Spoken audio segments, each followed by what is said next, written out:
মোহরটা দিবে কে? শুধুমাত্র পুরুষ দিবে মহিলাকে, বিনিময় হবে না, পুরুষ দিবে। কিন্তু আমাদের সমাজে এরকম হয়ে গেছে যে মহিলারা পুরুষদেরকে যৌতুক দেয়, আবার যৌতুক নগদ, মোহর বাকি। হাস্যকর কথা। আবার অনেকে কি মোহরের সাথে তাল মিলিয়ে যৌতুক নির্ধারণ করে। মোহর যদি হয় 1 লাখ, যৌতুক হবে 2 লাখ। নাউজুবিল্লাহ। যৌতুক হারাম, 1 পয়সাও হারাম। কোরআনের এই আয়াত দ্বারা হারাম। খরচ করতে হবে পুরুষকে, স্বামীকে স্ত্রীর জন্য। তাহলে এটা স্ত্রী স্বামীর জন্য খরচ করলো না, এটা কোরআন বিরোধী। কোরআন অমান্য করা হলো, কোরআন অস্বীকার করা হলো। কোরআন অমান্য করা অবশ্যই কবিরা গুনাহ, কুফরি গুনাহ হতে পারে। যদি সে বলে যে না আমি এগুলো মানি না, আমার টাকার দরকার। আলী রাদিয়াল্লাহু আনহু বলছেন, মান জাহাদা হারফাম মিনাল কোরআন ফাকাদ কাফার। যে ব্যক্তি কোরআনের একটা হরফ অস্বীকার করবে সে কাফের হয়ে যাবে। যেখানে কোরআন বলতেছে যে পুরুষ খরচ করবে মহিলার প্রথম খরচ, যেটা বিনিময় হবে মাস্তাহলালতুম বিহিল ফুরুজ। রাসূলুল্লাহ সাল্লাল্লাহু আলাইহি ওয়াসাল্লাম বলছেন, সবচেয়ে যেই শর্ত পূর্ণ করা হক রাখে, অধিকার রাখে, সেটা হলো এই নারীর লজ্জাস্থান হালাল করা হয়, যে যেই বিনিময়ে, যেই অর্থের বিনিময়ে এটা অবশ্যই আদায় করতেই হবে। কেউ যদি এটা মোহর আদায় না করে, মোহর ধার্য না করে এবং মোহর দিবে না এইটা চিন্তা করে, তাহলে এই বিবাহ বৈধ নয়, হারাম, ব্যভিচারী জীবন যাপন করা হবে। অবশ্যই হ্যাঁ, মোহরের বিভিন্ন অবস্থা আছে। মোহর আপনি বেশি ধার্য করতে পারেন আপনার অবস্থার উপরে ভিত্তি করে। নাটকীয় কোনো মোহর হবে না। অনেক সময় মেয়ে পক্ষের লোকেরা বলে থাকে যে মানে ইজ্জত মনে করে, সম্মানের কারণ মনে করে মোহর 5 লাখ টাকা, ছেলের ইনকাম হলো 5,000, 10,000, 5 লাখ টাকা মোহর করে বসেছে। এতে করে তারা বলে কি মোহরের ফিগারটা বাড়িয়ে দেন, তাদের মেয়ের সম্মান নাকি বাড়বে। নাউজুবিল্লাহ। ইসলামের নিয়ম হলো, রাসূলুল্লাহ সাল্লাল্লাহু আলাইহি ওয়াসাল্লাম বলছেন, আযমুন নিসাই বারাকাতান আইসারুহুন্না নাফাকাতান। সেই মহিলার মধ্যে বেশি বরকত রয়েছে, সেই মহিলার মধ্যে বেশি কল্যাণ রয়েছে যেই মহিলা বিবাহ করতে কম খরচ হয়। আল্লাহু আকবার। দেখছেন রাসূলুল্লাহ সাল্লাল্লাহু আলাইহি ওয়াসাল্লামের ব্যাকরণ, রাসূলুল্লাহ সাল্লাল্লাহু আলাইহি ওয়াসাল্লামের নিয়ম। যদি আপনি দাম্পত্য জীবনে সুখ চান, শান্তি চান, সমৃদ্ধি চান, তাহলে রাসূলুল্লাহ সাল্লাল্লাহু আলাইহি ওয়াসাল্লামের পরামর্শ মানতে হবে। মহিলাদের যেটা মোহর অর্থ দেওয়া হবে, এটা হচ্ছে বাস্তবসম্মত। এমন যেন না হয় আপনার 50 লাখ টাকা, 1 লাখ টাকা ইনকাম, অথচ আপনি মোহর ধার্য করলেন 20,000 টাকা। এটা হইতে পারে না, বাস্তবসম্মত হতে হবে। ওমর ইবনে খাত্তাব রাদিয়াল্লাহু আনহুর যুগে ওমর ইবনে খাত্তাব রাদিয়াল্লাহু আনহু মোহর ফিক্সড করে দিতে চেয়েছেন। আমাদের সমাজে একটা কথা প্রচলিত আছে, কি মোহরে ফাতেমি। মোহরে ফাতেমি আপনারা শুনেছেন? আপনারা কে শুনেছেন? হাত উঠান তো। মোহরে ফাতেমি বলতে কিছু জিনিস শুনেছেন? হ্যাঁ, এই মোহরে ফাতেমি এটা হলো বেদাতি মোহর। কি মোহর? বেদাতি মোহর। মোহরে ফাতেমি বলতে কোনো জিনিস নাই। মোহরে ফাতেমি বলতে বোঝানো হয়, এটা তবলিগ জামাতের ভাইদের ভিতরে, মানে ব্যাপারটা হলো জ্ঞান ছাড়া, ইলম ছাড়া যদি আমরা কোনো বিষয় সিদ্ধান্ত নিই, তাহলে কি হবে? সুন্নতটা বেদাত হবে আর বেদাতটা সুন্নত হবে। বুঝেছেন? এই ঘটনায় ঘটেছে।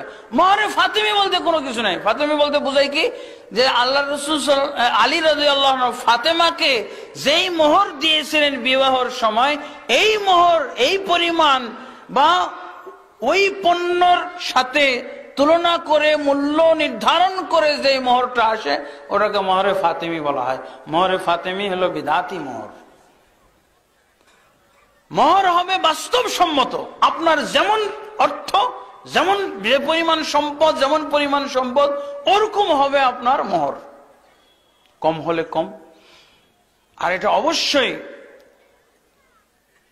ফিগারওয়ালা মোহর হবে না, বাস্তবওয়ালা মোহর হবে। কি হবে?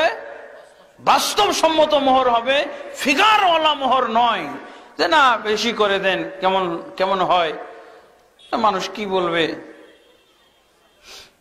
তারপর যখন ঝগড়া লেগে যায় তখন কি হয়, তখন বোঝা যায় এই মোহরের মানে অকল্যাণ কি, অনিষ্টতা কি, তখন আমরা বুঝতে পারি। আবার অনেকে এরকম করেন, বিরাট ফিগার লিখে দিয়েছে কাবিন নামায় 5 লাখ টাকা, এখন কি করে বাসর রাত্রে মাপ চাই, বুঝছেন? মাপ চাই না, মোহর মাপ চাওয়াটা হারাম। বুঝা গেছে? মোহর মাপ চাওয়া হারাম। আপনি বাস্তবসম্মত মোহর ধার্য করবেন। আর যদি কোনো কারণবশত কোনো চাপের বশবর্তী হয়ে আপনাকে ফিগার বাড়াইতে হয়েছে, তাহলে আপনি বাস্তবসম্মত মোহর ধার্যের জন্য দেখো আমার আসলে সামর্থ্য হলো 1 লাখ টাকা দেওয়ার, কিন্তু সমাজের চাপে এবং বিবাহ মজলিসের লোকদের চাপে 5 লাখ করা হয়েছে, তুমি আমাকে 4 লাখ মাফ করে দাও, 1 লাখ রাখো।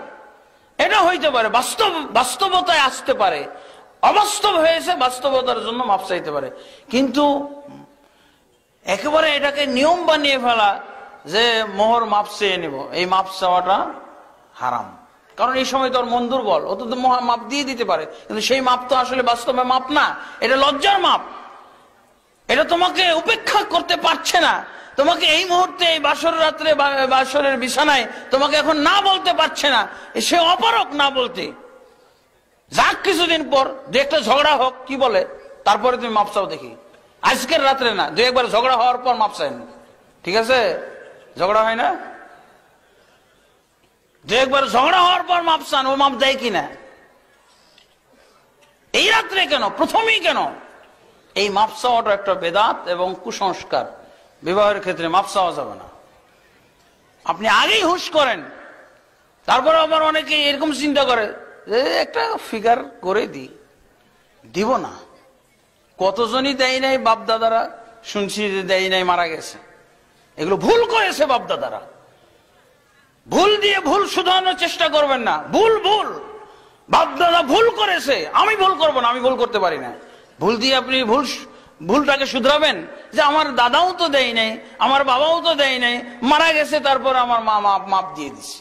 এই অবস্থায় যেন কাউকে আসতে না হয়, এই অবস্থার কেউ অপেক্ষা করবেন না, হারাম। এইটা চিন্তা করা, আগেই সতর্ক, আগেই আমাদের ব্যবস্থা নিতে হবে।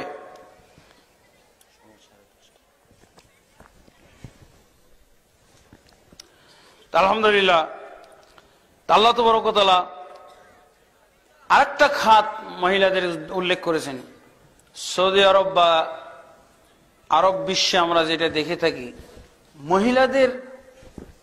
মহিলাদের জন্য খরচ করবে পুরুষরা। এটা এমন ভাবে তারা ধরে রেখেছে, মহিলা পক্ষের কোনো খরচই নাই বলা যায়। আমাদের দেশে তো মহিলার পক্ষ থেকে একটা খাবার অনুষ্ঠান করা হয়, বিশাল ধুমধাম করে, দাওয়াত কার্ড ছাপিয়ে, কি মহিলার পক্ষ থেকে। আল্লাহ রাসূল সাল্লাল্লাহু আলাইহি ওয়াসাল্লাম ওলিমা করার নিয়ম দিয়েছেন, আউলিম ওয়ালাউ বিশাতিন, ওলিমা করো, একটা ছাগল জবাই করে হলেও তুমি ওলিমা করো। ওলিমা কাকে করতে বলছেন আল্লাহ রাসূল সাল্লাল্লাহু আলাইহি ওয়াসাল্লাম? পুরুষকে, বরকে, যে বিবাহ করছে, এটাই তো তার একটা খরচ। নারীর পক্ষের কোনো ওলিমা হবে না। আমাদের দেশে মোহরের দিন প্রথম বিরাট ধরনের খানা দেয় নারী পক্ষ, কনে পক্ষতে দেয়, বিশাল একটা খরচ। এটা আরবে নাই। ওরা কি করে, ওই যে পুরুষের উপরে অলিমা করো, বিবাহের খানা বর থেকে দেওয়া হবে, বর পক্ষ। এরা নারী পক্ষ কি করে, সব আত্মীয় স্বজনকে দাওয়াত দেয়, দাওয়াত দিয়ে বাড়িতে কোনো হান্ডি পাতিল চুলাতে উঠতেছে না, অপেক্ষা ট্রাকে করে, গাড়িতে করে, ছেলের বাড়ির থেকে ডেকচি আসবে, খানা আসবে, এটা খাওয়ার জন্য সবাই কনে পক্ষের লোকেরা একত্রিত হয়েছে। দেখছেন আল্লাহ তাবারক ওয়া তাআলা কত তাদেরকে সম্মান দিয়েছেন, অধিকার দিয়েছেন, যে কনে পক্ষের কোনো খরচই নাই। আমরা নিজেরা নিজেদেরকে অধঃপতনের দিকে ঠেলে দিয়েছি। এই জাহেলি যুগের অবস্থা আমরা ফিরিয়ে আনতেছি। তাহলে মহিলার পক্ষের কোনো খরচই নাই, মোহর দিবে, এবং অলিমাটাও শুধুমাত্র বর পক্ষের লোকেরা করবে, মহিলা পক্ষের না। হ্যাঁ, এরকম বাস্তব হয়ে যেতে পারে, আপনার বাড়িতে যদি বরপক্ষ আসে 2-4 জন মিলে, তাহলে তাদের আপ্যায়নের ব্যবস্থা করবেন। সেটা হলো সাধারণ মেহমানদারিতা। আপনার বাড়িতে যদি একজন মেহমান চলে আসে, কিছু মেহমান চলে আসে, তা আপনি কি করবেন? তাদের জন্য একটু স্বাভাবিকের চেয়ে ভালো খানা করার চেষ্টা করবেন না? অবশ্যই।